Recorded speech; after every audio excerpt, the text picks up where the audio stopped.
You know our next guest from the critically acclaimed show This Is Us. New episodes air Tuesdays here on NBC. Let's take a look. Oh, hey. Hey, thank you for the edible arrangement. It is elaborate, Kev. And kind of romantic. Was it? Oh, see, I told him to take it easy on the chocolate-covered strawberries. I wasn't sure what the appropriate gift would be for, when the birth mother of your twin sister's baby is being induced. Well, it's actually a Tesla. Well, okay, they were all out of chocolate-covered Teslas, all right, so. Please welcome back to the show, Justin Hartley. How are you, Justin? Hey, what's going on, man? Good to see you. It's good to see you, too. Now, it's very exciting. On the show, you're about to become a father for the first time, but in real life, you have something which is very exciting, but also a little terrifying. You have a 16-year-old who is learning to drive. How has that been? Yes, that's right. Learning being the operative word, and it is terrifying. There's nothing more terrifying, actually, than taking your daughter or son, your 16-year-old who knows nothing about driving, and putting them behind the wheel. It's the worst thing in the world. There's got to be a better way we can do this. But you put them behind the wheel, and you take them around the street, and then you keep expanding. And we're at the point where we kind of are, on the freeway and stuff. So the other day I take her out and I'm doing a father-daughter thing. I'm trying to teach her how to fill up the tank with gas and all this kind of stuff. And I'm thinking, well, maybe change a tire, in a couple weeks.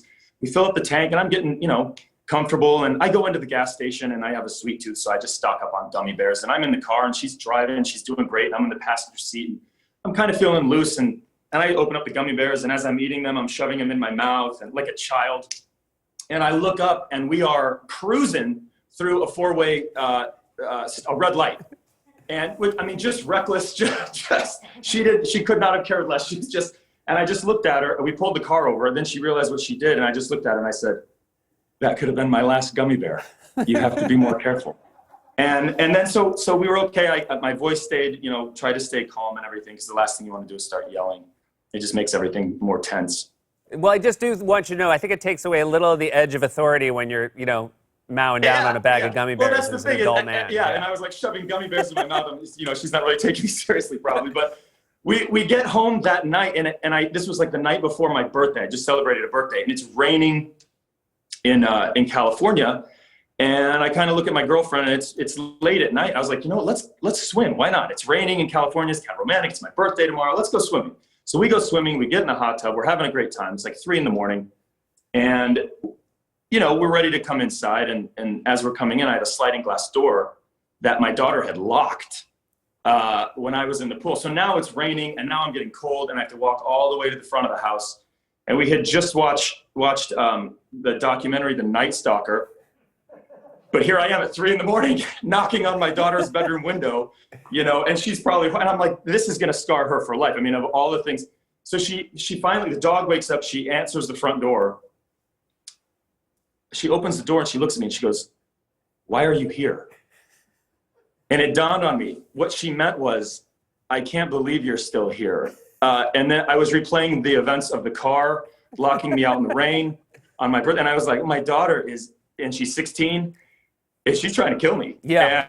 And I thought, now I'm going to sleep with one eye open. I'm with this person who's very, very dangerous. No, I think we're about 5 years away from watching the Netflix documentary about how it ended for you. Yeah, exactly. Well, I at least I got 5 years. You got 5 years. Hey, so, obviously This Is Us is a show, maybe more than any show on television, about sort of the closeness of family. You guys have an incredibly close cast, as we've discussed before, and yet you're filming the show in a time where physical closeness, at least, is not a good idea. How has it been on set? It's just that. It's tough. We're lucky. We're all very lucky, first and foremost, to be working. And I think that the stories that we're telling are important. And I think it's what the world needs right now.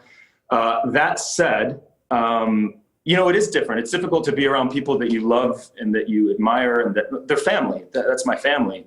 And you can't hug them. You can't touch them. You can't. We're talking to each other, like Sterling and I will be in a scene together and we're sitting in these makeshift, they're sort of like, it looks like a shower.